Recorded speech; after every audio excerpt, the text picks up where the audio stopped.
আমাদের যখন খুব শরীর খারাপ থাকে তখন শারীরিক চাপের থেকে বেশি মানসিক চাপটা বেড়ে যায়।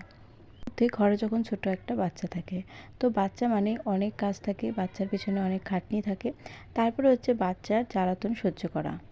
আজকে হলো এমনই একটা দিন, আমার যেদিনকে প্রচণ্ড পরিমাণে শরীর খারাপ ছিল, তার মধ্যে আমার ছেলে আমাকে প্রচণ্ড পরিমাণে জ্বালাচ্ছিল, সেই কারণে একটুখানি টেন্স হয়ে পড়েছিলাম।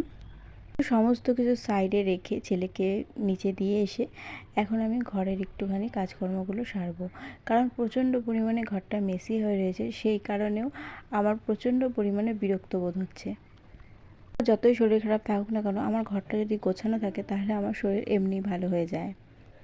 প্রথমে আজকে আমি বেড কভারটা চেঞ্জ করব। এটা 2-3 দিন হয়েছে পেতেছি, তো তারপরে এটাকে আর আমার ভালো লাগছে না, সেই জন্য এটাকে চেঞ্জ করে একদম আজকে একটা নতুন বেড কভার আমি পাতবো। সুন্দর একটা বেড কভার আমি এখন বিছনাতে পেতে নিচ্ছি। এটা হচ্ছে আমার দিদা আমাকে দিয়ে গেছে। তো বেড কভারটা কিন্তু খুবই সুন্দর আর খুবই বড়। তোমরা কারা কারা আছো যাদের বেড কভার পাততে অনেকটা সময় লাগে? আমার তো অনেক সময় লেগে যায়, প্রায় 10-15 মিনিট লেগেই যায়, কারণ এদিক থেকে যখন গুজি ওদিকে ছোট হয়ে যায়। আমি এদিকে ভিডিওতে ভয়েস দিচ্ছি আর এদিকে আমার ছেলে শুয়ে শুয়ে ওই ওই করে যাচ্ছে। যাই হোক, তোকে এখন একটু কোলে নিতে হবে।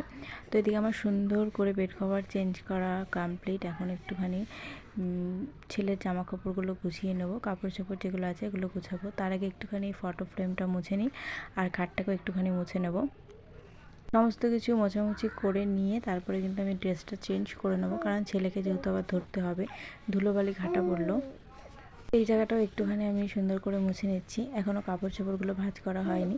আগে ভাবলাম সমস্ত কিছু মোছামুছি কমপ্লিট করে নিই, তারপরে আমি একেবারে ড্রেসটা চেঞ্জ করে ফ্রেশ হয়ে নিই, তারপরে জামা কাপড়গুলো ভাঁজ করব। তো এদিকে দেখো আমি খাটের উপর দাঁড়িয়ে এই জায়গাটাকে মুছছি, যদি বাই চান্স পড়ে যাই।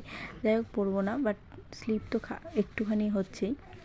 বরাবরই আমি আমার ঘরটাকে সুন্দর করে গুছিয়ে রাখতে পছন্দ করি। এখন যেহেতু পারি না, সেই জন্য একটুখানি আরও বেশি খারাপ লাগে।